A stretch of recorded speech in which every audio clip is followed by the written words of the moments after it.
2023 წლის 23 აგვისტოს ინდოეთმა მისია Chandrayaan-3-ის ფარგლებში მთვარის ზედაპირზე მავალი და დასაშვები მოდული დასვა, რაც აქამდე მხოლოდ ამერიკის შეერთებულმა შტატებმა, საბჭოთა კავშირმა და ჩინეთმა მოახერხა. ახლა ქვეყანა იქ უკვე ასტრონავტების გაშვებას აპირებს, რაც 2040 წლისთვის იგეგმება. მანამდე 2035 წლისთვის მათ დედამიწის ორბიტაზე მოძრავი კოსმოსური სადგურის შექმნა სურთ.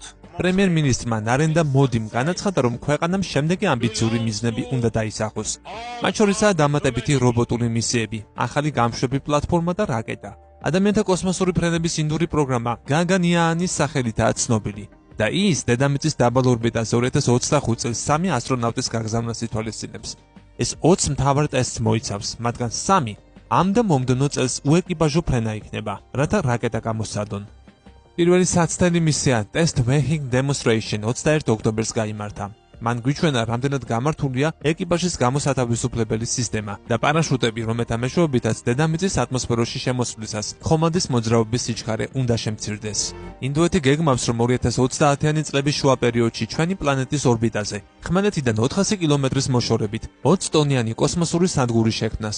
იქ ასტრონავტები ერთი მისიის განმავლობაში 15-20 დღეს გაატარებენ. ქვეყანას ვენერაზე ზონდის Chandrayaan-1-ის გაგზავნაც სურს, რომელზე მუშაობაც უკვე მიმდინარეობს.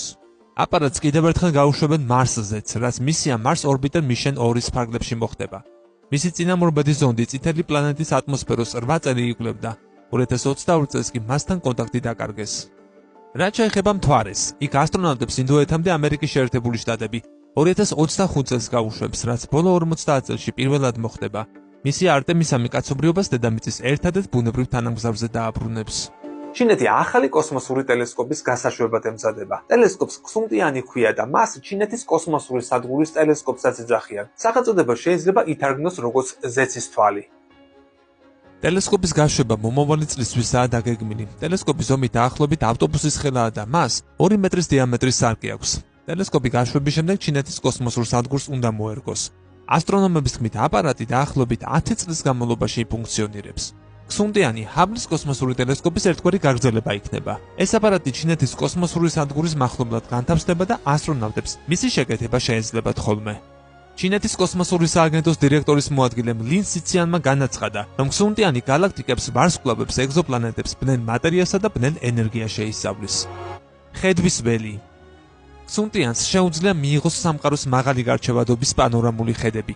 დაახლოებით იგივე სივრცითი გარჩევადობით, როგორც ჰაბლის კოსმოსურ ტელესკოპს.